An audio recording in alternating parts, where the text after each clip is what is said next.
I am Vikas Kumar Sahu, a CSIR IDDP student at CSIR India. I will present on the topic into the quenching partition state thermodynamic overview. The quenching and partitioning treatment was initially suggested by Speer as a novel approach to produce the state with significant amount of metastable retained austenite in the martensitic matrix. This is a quench and partition process. The sample with initial carbon composition Ci is first austenized and then quenched to temperature Qt below the MS temperature. Some austenite transferred to martensite. The carbon composition of this martensite is similar to the initial carbon composition.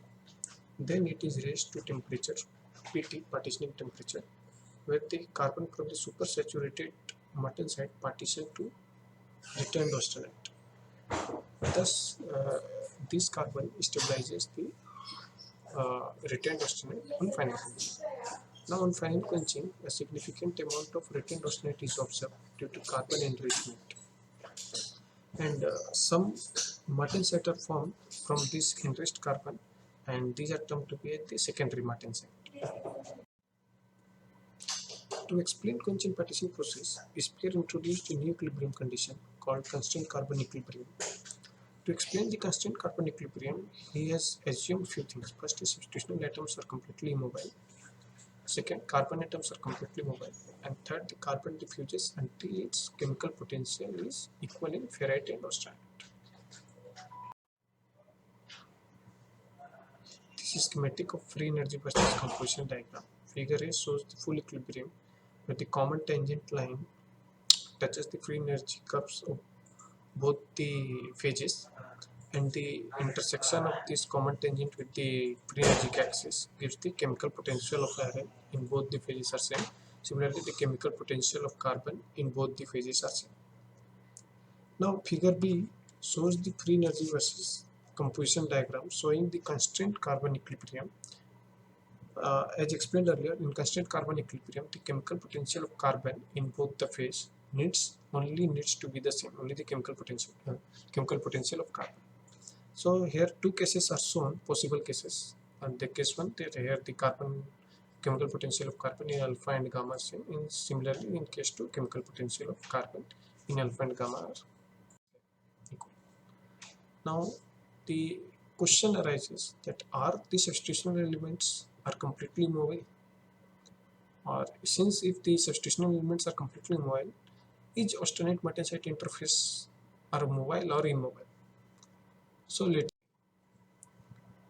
now here I have shown few figures of APT from different literatures, which shows that a partitioning of substitutional element takes place during the quenching partitioning process.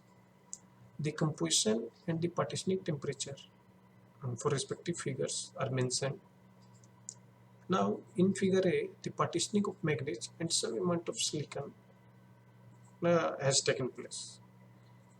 In figure B, the partitioning of manganese has taken place. And in figure C, the all manganese, silicon and chromium has partitioned.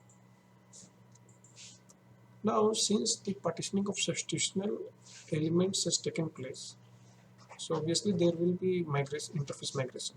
So in order to explain these things, since we have seen the substitutional elements partitioned during the constant partitioning process, and as the constant carbon equilibrium model does not consider the partitioning of substitutional elements, so few other well-explored thermodynamics model has been considered for explaining the quenching and partitioning process. The first one is the para-equilibrium model. Para-equilibrium is defined by three conditions at the interface. The first is the same ratio of alloying elements to iron in both phases. Second is equal chemical potential of carbon, and the third one is equal weighted average of iron and the alloying elements. Now the second thermodynamic model is the partitioning and negligible partitioning local equilibrium. The partitioning local equilibrium, in which the substitutional elements partition to attain equilibrium and the kinetics is determined by substitutional alloying elements diffusion. And in the non-partitioning local equilibrium, in which the transformation proceeds under the full local equilibrium, but a sharp spike of substitutional solutes exists ahead of moving interface. and the kinetics is determined by the carbon diffusion. Now, observations from the existing literatures. So there are two major observations. First one is the austenite-martensite interface can migrate into austenite or martensite during the quenchant partition process. And the second is the role of partitioning of substitutional elements in carbon partitioning and interface migration. And these mechanisms are well predicted by the local equilibrium models. Thank you.